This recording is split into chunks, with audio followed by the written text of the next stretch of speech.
दिल्ली सिख गुरुद्वारा प्रबंधक कमेटी के अधीन स्कूलों के शिक्षकों को वेतन न देने पर फीस न अदा करने वाले बच्चों व उनके अभिभावकों को धमकाने पर नेशनल अकाली दल के राष्ट्रीय अध्यक्ष परमजीत सिंह पम्मा ने कमेटी अध्यक्ष को आड़े हाथों लिया है।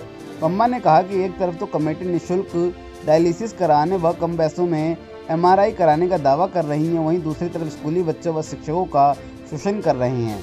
सर पम्मा ने कहा कि कमेटी को सर्वप्रथम शिक्षा का लंगर लगाना चाहिए, न कि वोटों के लिए राजनीति करनी चाहिए। सर परमजीत सिंह पम्मा ने कमेटी के गलत कार्यों का पर्दाफाश करने के लिए आयोजित संवाददाता सम्मेलन में यह आरोप लगाते हुए कमेटी अध्यक्ष मनजिंदर सिंह सिरसा व महासचिव को आड़े हाथों लेते हुए कई सवाल किए। दल की ओर से यहाँ प्रेस कॉन्फ्रेंस का आयोजन किया गया है, उसका मेन मकसद है जिस प्रकार दिल्ली सिख गुरुद्वारा प्रबंध कमेटी के आने वाले चुनाव को लेकर है कि जिस प्रकार दिल्ली सिख गुरुद्वारा प्रबंध कमेटी के अध्यक्ष मनिंदरजीत सिंह सिरसा जी लगातार दावे कर रहे हैं, लगातार घोषणा कर रहे हैं कि हमने अपना किडनी जो डायलिसिस की मशीनें लगा दी है फ्री में, दूसरा जो MRI है वो 50 रुपये में हमने कर दिया है। मैं पूछना चाहूँगा कि उनसे कि आपने एजुकेशन के लिए क्या किया है, आपकी कमेटी ने बच्चों के लिए क्या किया है। जो बच्चे आज तक फीस नहीं दे पा रहे, जिस टाइम लॉकडाउन हुआ कईयों के परिवारों की नौकरियां चली गई, कईयों को दिक्कतें आई, उनके लिए आपने क्या किया है? क्या उनके लिए आपने फीसें माफ़ की हैं या उनके लिए किसी प्रकार की भी सहायता की है? नहीं, ये सिर्फ चुनावी मुद्दे बनाकर इस प्रकार चुनाव में लोगों को, सिखों को गुमराह कर रहे हैं, समाज को गुमराह कर रहे हैं। और इसका दूसरा मकसद ये भी है दिल्ली सिख गुरुद्वारा प्रबंध कमेटी के चुनाव के साथ साथ ये पंजाब के चुनाव को भी लेके चल रहे हैं। मैं ये कहना चाहूँगा सिरसा जी, जो आप पहले वाली चालें खेलने की कोशिश कर रहे हो कि दिल्ली की संगत का पैसा पंजाब ले जाने के लिए और पंजाब के चुनाव लड़ने के लिए, ये दिल्ली की संगत नहीं होने देगी। आप दिल्ली की संगत को बताइए, आपने दिल्ली सिख गुरुद्वारा प्रबंध कमेटी में किस प्रकार की सहायता की है, किस प्रकार के सिख समाज के लिए काम किया है। आप रोज घोषणा कर देते हो आपने लंगर लगाना है तो एजुकेशन का फ्री लंगर लगाइए। जो बच्चे फीस नहीं दे पा रहे उनके लिए कुछ कीजिए। जिन लोगों की नौकरियां चली गई हैं, जिन परिवारों के पास नौकरियां नहीं हैं, सिख परिवार इस टाइम बेरोजगार घूम रहे हैं, उनके लिए कुछ कीजिए। मगर आज लगता है सिरसा जी ये चीजें भूलकर सिर्फ राजनीति करने में लग गए हैं। उनको सिर्फ ये लग रहा है कि किसी प्रकार दोबारा से मैं गुरुद्वारा प्रबंध कमेटी की सत्या हत्या लूं, और जो वो सत्या हत्याने के लिए रोज कोई ना कोई ऐसे हथकंडे अपना रहे हैं जिसमें वो रोज झूठे वादे।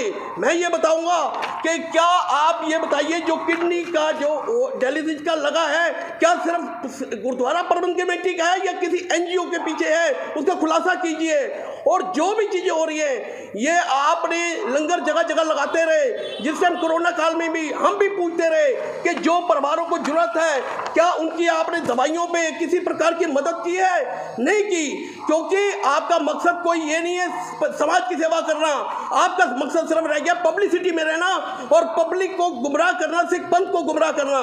इसलिए मेरा यही आप सबसे निवेदन है कि ये जो आज प्रेस कॉन्फ्रेंस है मेरी, वो इसी मुद्दे को लेकर है कि हम नेशनल अकाली दल जगह जगह जो भी है सिरसा जी के खिलाफ दावा बोलेगा और सभा करेगा और इनके जो झूठे वादे हैं वो संगत के सामने लाएगा।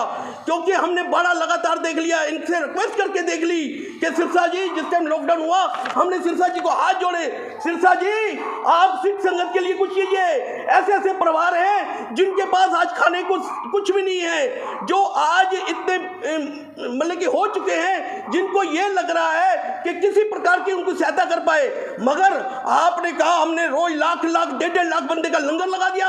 मगर ये बताइए क्या वो लंगर सड़कों पे लगाने की जगह जिन जरूरतमंद लोगों के घर पे पहुंचता वो ज्यादा बढ़िया नहीं था? उनके घर पे दवाई या किसी प्रकार की आर्थिक सहायता पहुंचती वो ज्यादा बढ़िया नहीं था? मगर नहीं, इन्होंने इसी प्रकार का कुछ नहीं किया। इन्होंने सिर्फ दावे झूठे करते रहे, जो आज साबित हो गया है कि चुनाव के आते ही इनके ये सारे सेंटर भी शुरू हो गए हैं। और मैं ये सेंटरों के खिलाफ नहीं हूँ। मैं ये बताना चाहता हूँ कि अच्छी बात है, इस प्रकार की शुरू होनी चाहिए, मगर ये नहीं है कि इलेक्शन के महीना पहले ही आप ये चीजें शुरू कर दो और जो बच्चे हैं उनके परिवार वालों को आप नोटिस भेजी जाओ कि फीस नहीं भरोगे, आपके बच्चों को एग्जाम में नहीं बैठने दिया जाएगा, कुछ बच्चों के नाम काट दिए जाते हैं। तो इस प्रकार की राजनीति हम बर्दाश्त नहीं करेंगे।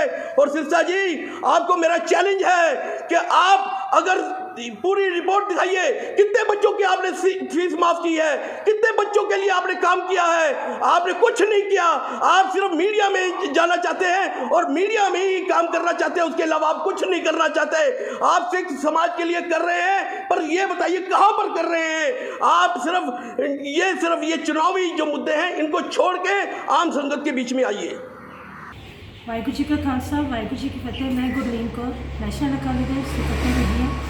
मैं इस करोना काल ਦੇ ਵਿੱਚ बहुत ज़्यादा सफ़र किया। मैं अपना बिजनेस बंद होया मेरा, दैन मेरे हसबैंड डिप्रैशन में आ गए। उस दे नाल जिहड़ी मेरे फाइनैशियल प्रॉब्लम्स क्रिएट हुई वो मैं तुहानूं दस नहीं सकती।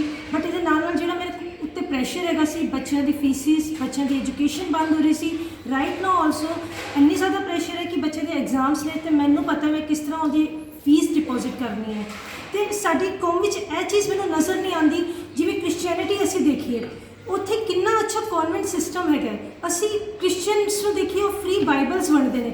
असी साडे सिस्टम विच है ही नहीं कि सिੱਖੀ कौम विच कि असी फ्री एजुकेशन दे सकीए अपने बच्चों को, उन्होंने इस लैवल तक पहुँचा सके कि वो एक अलग ही अपनी दुनिया में नज़र आन कि हाँ देखो यह सिख स्कूल तो पढ़ के आया बच्चा तो किसी लैवल तक पहुँचे।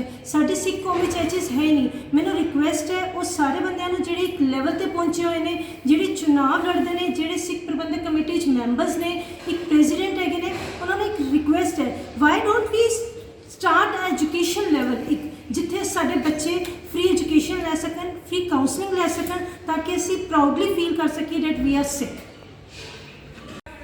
मैं रश्मीत कौर बिंद्रा, नेशनल अकाली दल से राष्ट्रीय अध्यक्ष सोशल विंग से।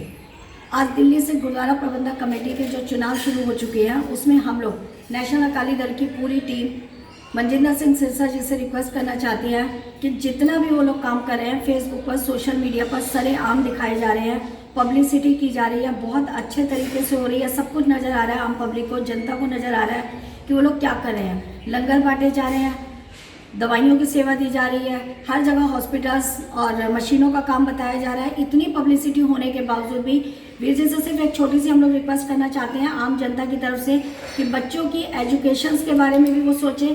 बेहतर होगा कि बच्चों की पढ़ाई लिखाई जो इस टाइम कोरोना करके घर पर रुकी हुई है, फीस जमा नहीं हो पा रही है, उसकी वजह से उन्हें स्कूल नहीं बुलाया जा रहा है, रोका जा रहा है। और सबसे बड़ी बात कि टीचर्स की जो सैलरी रोकी गई थी और पीछे गुरुद्वारे में जितनी भी स्कूल की टीचर्स ने धरना प्रदर्शन किया था, हम लोगों के सबके सामने आया था कि टीचर्स स्कूल में काफ़ी देर तक रिक्वेस्ट करने के लिए रुकी रही थी, मगर उन लोगों ने टीचर्स से मिलना भी गवारा नहीं समझा और ना ही टीचर्स की सैलरी के बारे में सोचा। आम पब्लिक को परेशान किया जा रहा है कि बच्चों की फीस नहीं जमा हो रही है, लेकिन वो लोग ये नहीं सोच रहे कि जो टीचर्स बच्चों की पढ़ाई लिखाई करवा रही है, चाहे वो ऑनलाइन करवा रही है चाहे वहाँ आकर करवा रही है, कम से कम उनकी सैलरी के बारे में भी सोचा जाए। उनका भी परिवार है, उनके भी स्कूल में बच्चे जाते हैं और वो भी सैलरियाँ जमा कराते हैं, उन्हें भी फीस जमा करानी होती है। इलेक्शंस आ रहे हैं, आप लोगों को वोट चाहिए, सिख कौम आपको वोट देने के लिए तैयार है। नेशनल अकाली दल पूरी तरह से सपोर्ट करेगा, लेकिन उस चीज़ को जो आम पब्लिक के सपोर्ट में होगी। तो आप लोगों से हाथ जोड़कर रिक्वेस्ट की जाती है कि नेशनल अकाली दल आम पब्लिक की तरफ से ये डिमांड करता है कि स्कूल के बच्चों की फीस और टीचर्स की सैलरी के ऊपर ध्यान दिया जाए। वाहिगुरू जी का खालसा, वाहिगुरू जी की फतेह। मैं बलजीत सिंह सरना, दिल्ली तो नेशनल अकाली दल। जो चुनाव के जिस तरह आंदा है, नेता बड़े सरगर्म हो जाते हैं। उस तो पहले उन्होंने बिल्कुल नींदर च रहते हैं। उन्होंने नहीं पता चलता कि पब्लिक को की लोड़ है, तो किस वास्ते थापिया गया सी, उन्हें किस वास्ते सीटां मिलियां सीगियां। सीटां ते बह के इस तरह सो गए जिदा कुछ होया ही नहीं। पब्लिक मर रही है, संगत मर रही है, कोई परवाह नहीं, बस अपनी राजनीति चमकानी है। हम चुनाव आ गए ना तो दिखावे वास्ते सारे कहते जी चिराग तले आंदे रहा, बाहर की सेवा करी जाओ, घर वालों को भुखा मारी जाओ। जो करना है, जिस वास्ते तुम थापिया गया है, वो काम कौन करेगा? संगत ने इन्नी उम्मीदा ला के तुम भेजा सीगा और तुम कुछ नहीं किया। तुहानू शर्म नहीं आती? गुरु के गोलक में तुम लुटा रहे हो। शर्म करो, वाहिगुरू को लुटा रहो। वाहिगुरू जी खालसा, वाहिगुरू फतेह। मेरा नाम अमृत कौर है। मैं नेशनल अकाली दल में नेशनल उपाध्यक्ष की पोस्ट पर हूँ। मैं गुरुद्वारा चुनाव जो होने वाले हैं उनके बारे में ये कहना चाहती हूँ कि जो भी अभी कैंडिडेट आएँ वो ट्रांसपेरेंसी लेकर आए, फंड्स का राइट इस्तेमाल हो, फंड्स का एजुकेशन के लिए इस्तेमाल हो, फंड्स का आर्थिक ज़रूरतों के लिए इस्तेमाल हो। Thank you. वाहिगुरू जी का खालसा, वाहिगुरू जी की फतेह। मैं बलविंदर सिंह सरना, नेशनल अकाली दल दिल्ली। मेरे कुछ कंसर्न्स हैं दिल्ली सिख गुरुद्वारा मैनेजमेंट कमेटी से। यहाँ पर सबसे पहले हम स्टार्ट करते हैं सैलरी से। हमने सबने देखा, आपने देखा, हम सब टीवी पर देख रहे हैं, सोशल मीडिया में भी दिख रहा है कि सैलरीज टीचर्स को नहीं दी जा रही। तो क्यों नहीं दी जा रही? ये आज से नहीं दी जा रही या पहले से नहीं दी जा रही? पहले तो हमें ये असेसमेंट करनी है कि जो मैनेजमेंट ऑफ फंड्स हो रही है गुरुद्वारा कमेटी में या नहीं हो रही। जो अपने गोलक में अपना जो 10 फंड निकाल के अपना डालते हैं वो सही जगह जा रहा है या नहीं जा रहा, ये असेसमेंट करने की जरूरत आ गई है। आज की डेट में अगर हम लोगों की हेल्प तो कर रहे हैं बट खुद की कम्युनिटी को हम हेल्प ही नहीं कर पा रहे कहीं पे भी। आज गुरुद्वारा कमेटी के जो खोले हुए स्कूल हैं, कॉलेजेस हैं, सब बंद होने की कगार पे आ गए हैं। जो भी सर्विसेज गुरुद्वारा कमेटी ने एक्सक्लूसिव सर्विसेज चालू करी थी, जिसकी वजह से कौम का नाम हुआ था, प्रचार हुआ था, वो सब खत्म होना चालू हो गया। आज हमारा यूथ, हमारा सिख हमारे स्कूल में पढ़ने को रेडी नहीं है, दूसरे स्कूल में जाने की कर रहे थे। हमें क्वालिटी का एजुकेशन का लेवल बढ़ाना पड़ेगा। टीचर की सैलरी जो नहीं दे रहे हम, हमें देनी पड़ेगी। जो एफआईआर हो रही है कमेटी के खिलाफ, उसका भी उनको आंसर देना चाहिए आगे आके कि ये एफआईआर क्यों हो रही है, क्या कारण है, कहाँ कुछ गलती रह गई है। गोलक का अकाउंट, उसकी ट्रांसपेरेंसी चाहिए हमें कि जो हम गोलक में डाल रहे हैं हमारा फंड जा कर है। ऐसा नहीं कि आप आए बड़ी बड़ी गाड़ियों में घूम के चले गए और बस हेलीकॉप्टर की सेवा करने के लिए बैठे हैं। आप लोग बैठे हैं, आपको आंसर देना पड़ेगा संगत को। अगर आप वोट मांगने का हक रखते हैं तो आंसर देने का हक जनता के पास है, वो आपको देना पड़ेगा। इससे हम पीछे नहीं हट सकते किसी भी तरीके। दूसरी बात, अगर हम नोट करें, दिल्ली की अगुवाई, दिल्ली की कमेटी जिसके भी हाथ में है, ऑल ओवर इंडिया उसके ऊपर देख रहा है कि कर क्या रहे हैं आप, क्योंकि Delhi is the capital of the country. अगर कैपिटल में इस तरीके का हमारा माहौल बनाया जाएगा, इस तरीके से चला जाएगा, तो मुझे नहीं लगता कि कौम के अंदर जो भी यूथ हमारा डिस्कनेक्ट हो रहा है, कनेक्ट होना चाहिए। हमें गुरुद्वारों से कनेक्ट करना है, यूथ को सेवा भावना बढ़ानी है, लोगों को आगे लाना है। कोई भी आगे नहीं आ रहा। तो मेरे हिसाब से कमेटी को कुछ चीज़ें कनेक्ट करनी पड़ेंगी, देखना पड़ेगा कहाँ एरर हो रहा है, क्योंकि अगर इस तरह से चलता रहेगा तो यूथ जितना भी है वो बाहर ही जाने को रहेगा, वो हमारे इंडिया से नहीं जुड़ पाएगा जिस तरीके से जुड़ना चाहिए उसको।